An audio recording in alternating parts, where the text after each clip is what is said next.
parlions du débarquement américain, en Afrique du Nord. L'opération Torche. L'opération Torche, le 8 novembre 1942.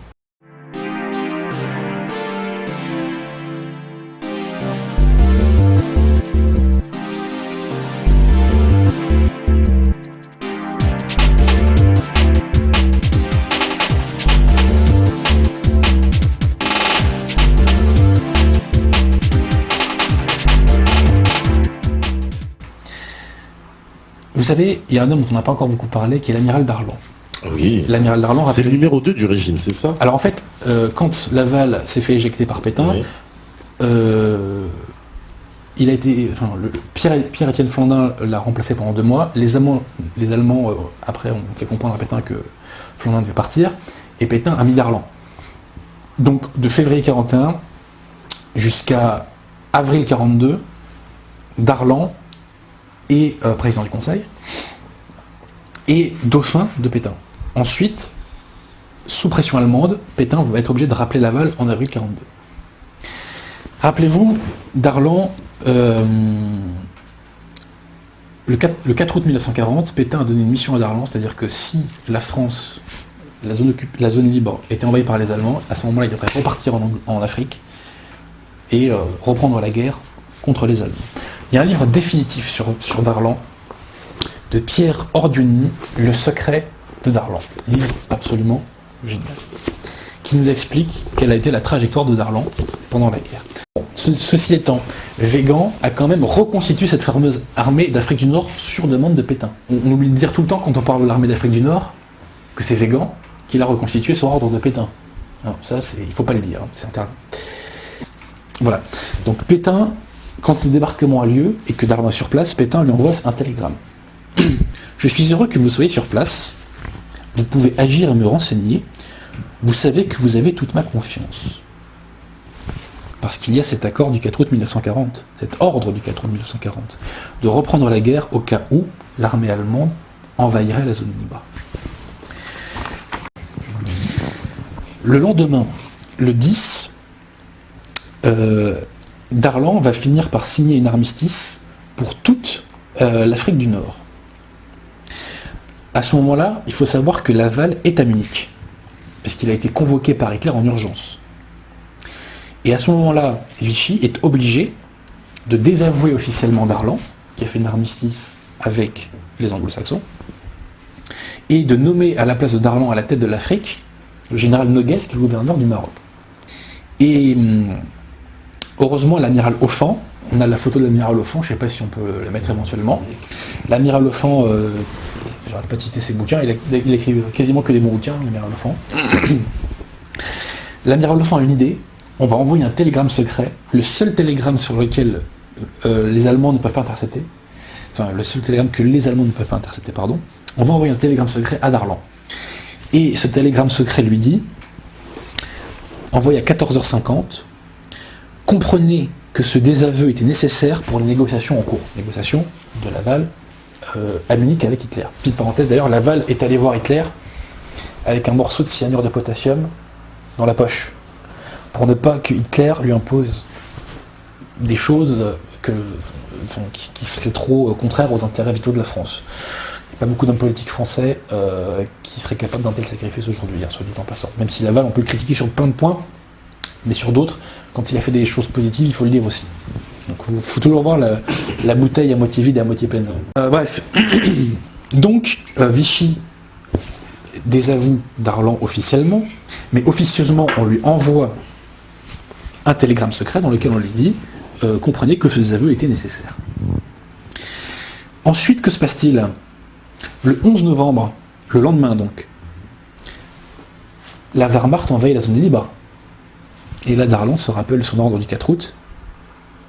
Il prend la tête de l'Afrique du Nord et il dit maintenant, on relance notre armée contre les forces de l'Axe. C'est l'amiral Darlan qui relance l'armée d'Afrique contre les forces de l'Axe, qui relance l'Empire français contre les forces de l'Axe et contre l'Africa Corps de Rommel. Darlan a donné les ordres de combat contre les nazis. Pétain va lui envoyer ce télégramme secret. Enfin, Pétain, c'est Offand qui envoie ce télégramme Accord intime du maréchal et du président Laval, mais décision soumise aux autorités occupantes. C'est-à-dire, accord intime, vous pouvez y aller, on vous approuve, allez-y, combattez les Allemands. Mais est-ce que ça ne change pas toute la vision qu'on a quand même du régime de Pétain et de ces hommes-là, quand on sait que Pétain a approuvé la reprise des combats contre les nazis, quand on sait que cette armée a été faite sur demande de Pétain par le général Weygand? Est-ce qu'on n'a pas quand même une image un peu différente? Et on voit que là, De Gaulle n'existe pas. Là, De Gaulle, il est nulle part. Et donc, le 13 novembre, à 20h10, Darlan va faire à la presse ses déclarations suivantes. En plein accord avec le général Noguès, et sur sa demande, j'assume la responsabilité des intérêts français en Afrique. J'ai l'assentiment des autorités américaines avec lesquelles je compte assurer la défense de l'Afrique du Nord. Vive le maréchal, vive la France.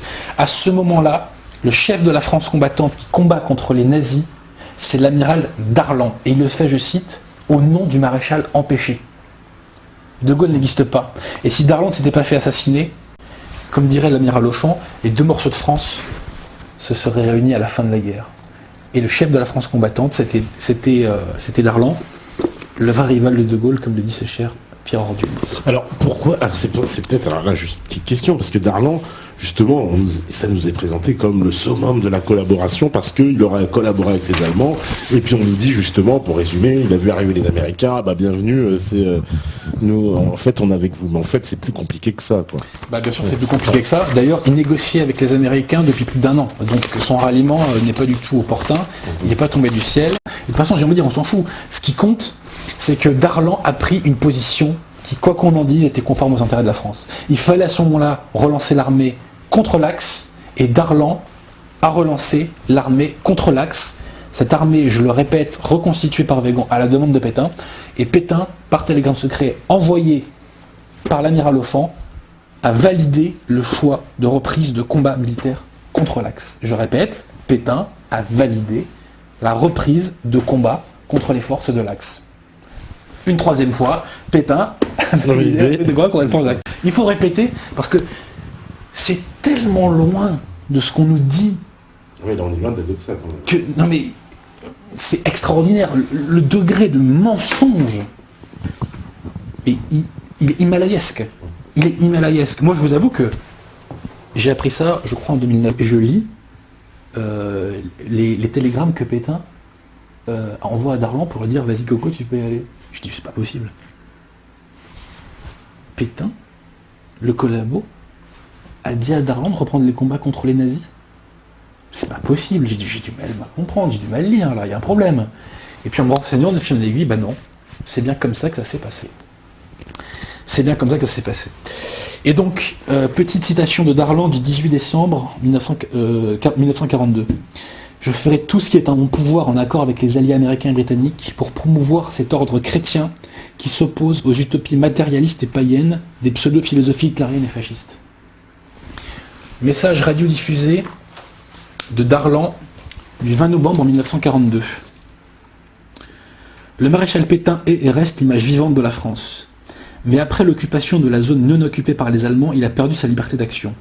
Après l'armistice, la politique poursuivie par le maréchal a été la seule possible, parce qu'elle permettait à la France de continuer à vivre, et parce qu'elle lui évitait de voir l'Afrique occupée par l'Axe. Si cette politique n'avait pas été si habilement menée, les Allemands auraient occupé l'Afrique depuis longtemps déjà. Et si cette occupation avait eu lieu, les événements plus récents permettent de supposer fortement que les Alliés auraient éprouvé d'autant plus de difficultés à aider la France à retrouver sa liberté. Je sais pertinemment que j'interprète honnêtement les idées du maréchal. Je continue à suivre ses instructions d'autrefois lorsque j'accepte le secours des Américains et de leurs alliés pour la liberté et le rétablissement complet de la souveraineté de la France. Je sais d'ailleurs que le maréchal partage mes sentiments d'amitié envers les peuples des États-Unis, et en aucun cas on ne me fera croire que le vainqueur de Verdun est de connivence avec les usurpateurs qui ont ravi à la France l'Alsace, la Lorraine, la Savoie, Nice, la Corse et l'Afrique du Nord en Tunisie. C'est sous la pression allemande que le maréchal a transmis une partie de ses pouvoirs à Laval. Or, nous avons prêté serment solennel au maréchal, pas à Laval, et ce serment nous le respecterons, au moins dans son esprit. Donc, le chef de la France combattante n'est pas le général de Gaulle, c'est l'amiral Darlan. Et si la France est aux côtés des puissances vainqueurs à la fin de la guerre, c'est parce que l'armée française s'est battue, et c'est Darlan qu'il a renvoyé. Donc si De Gaulle n'avait pas existé, il y aurait eu Darlan pour être à la tête de la France combattante. De Gaulle n'a rien à voir, donc je vous disais, avec le mouvement de résistance. Enfin, il n'en a initié aucun. Et il n'a pas initié non plus le débarquement en Afrique du Nord, ce qu'il a très mal pris. Oui, parce qu'il est pas au courant, il paraît qu'il est furieux. Ah, il est furieux. Parce que il a dit j'espère que Vichy va les foutre à l'eau. Ouais, voilà. Et Monsieur Lemaigre-Dubreuil, qui fait partie des 5, a écrit ce livre Vicissitude d'une victoire, sous le pseudo de Crusoe à l'époque, parce que c'était un petit peu risqué de tacler De Gaulle à l'époque, là, c'était un peu tendu. Il raconte que De Gaulle, il était hors jeu, quoi. Là. C'était hors sujet, quoi. Et De Gaulle, il envoie pas un de ses représentants après l'opération Torche pour essayer de reprendre la main un peu sur ce qui se passe. Mais j'y arrive. Ah, voilà. Et là, on va voir que... Alors, je m'explique. Darlan est le dauphin du maréchal Pétain. Darlan se bat au nom de la Révolution nationale, de ce fameux ordre chrétien qui nous disait, qui s'oppose aux utopies matérialistes et païennes des pseudo-philosophies italiennes et fascistes. Darlan est le légataire de l'héritage spirituel de la France et des traditions françaises. Que va-t-il se passer? Le 24 décembre, il va être assassiné. Il est assassiné par un ancien membre de l'Action française.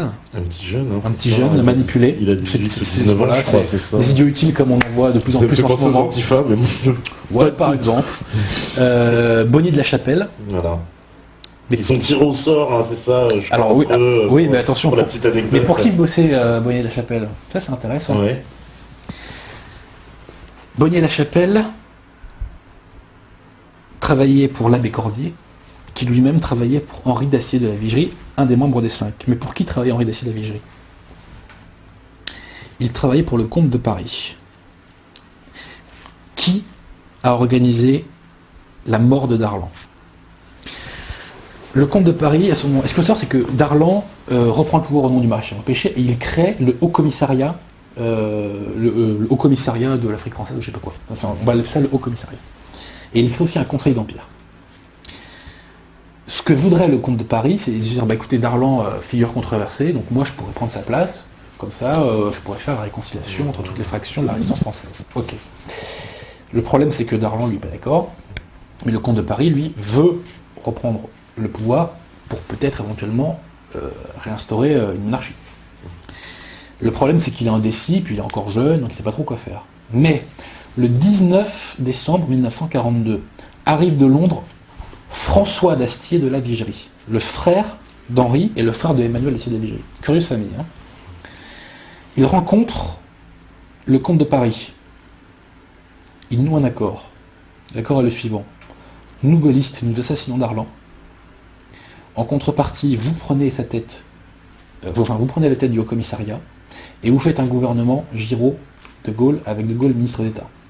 Et De Gaulle et Giraud aux armées. Ça, c'est le deal de base. Donc Bonnier de la Chapelle va assassiner Darlan.